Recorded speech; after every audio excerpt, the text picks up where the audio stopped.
Hello, my dear listeners.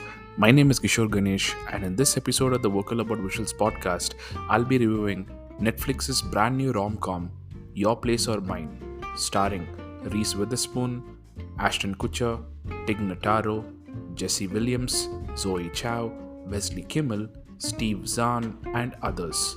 It is right on time for Valentine's Day, so should you watch it or not? Listen on to find out.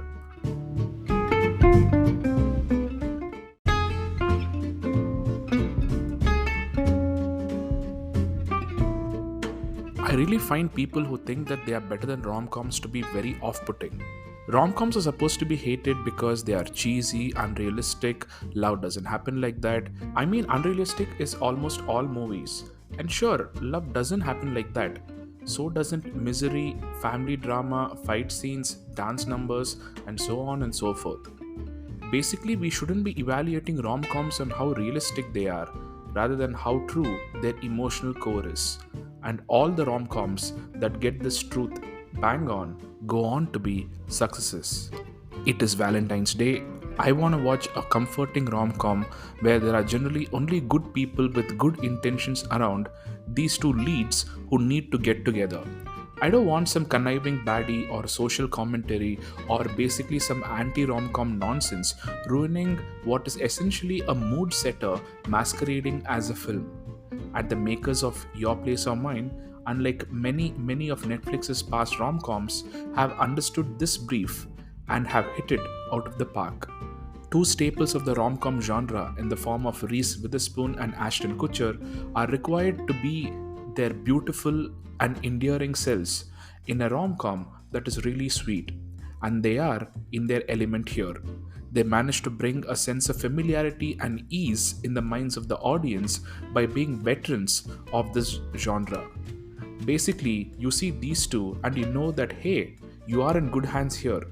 But like I mentioned, they also have the benefit of a good script, which both supports and elevates their charm. It is grown up because the challenges that these two people have to overcome are grown up. Reese Witherspoon is a single mom who needs to obtain a sensible degree from a college in NYC, because of which she needs a babysitter for her 10-year-old son. Ashton Kutcher is a wealthy marketing consultant who clearly seems to have everything except that there is a barrenness that he cannot seem to shake.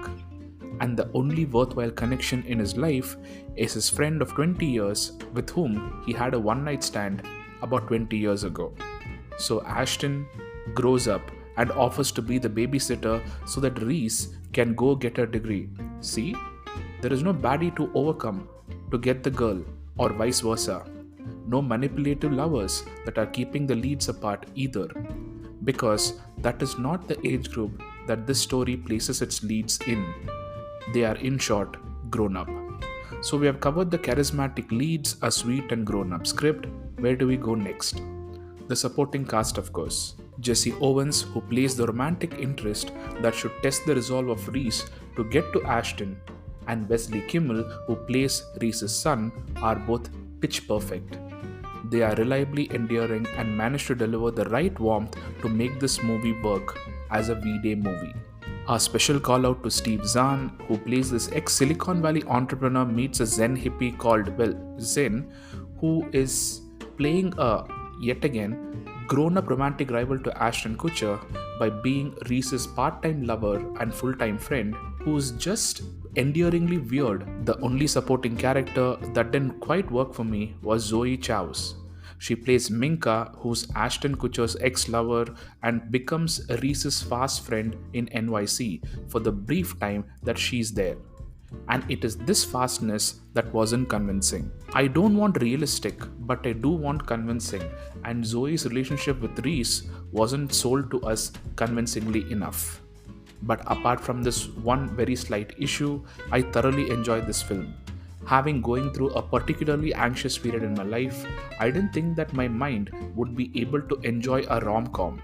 I watched this film as a distraction and would have been happy if the movie managed to do that. But surprisingly, it worked for me quite a bit, and I have a feeling that sat next to your partner on or around V-Day, it will work for you too. Happy Valentine's Day in case you're listening to this on said day, and if not, just sending good vibes your way anyway. Once again, my name is Kishore Ganesh. This is the Vocal About Visuals podcast, and thank you, my dear listeners, for your time and for listening. Please consider following this podcast on your preferred podcast platforms and on YouTube. I would appreciate a follow on my Twitter and Insta at Podcast Plural, where I generally post a lot of chatter about Arsenal FC and, of course, the links to the podcast as and when they are out. Thank you.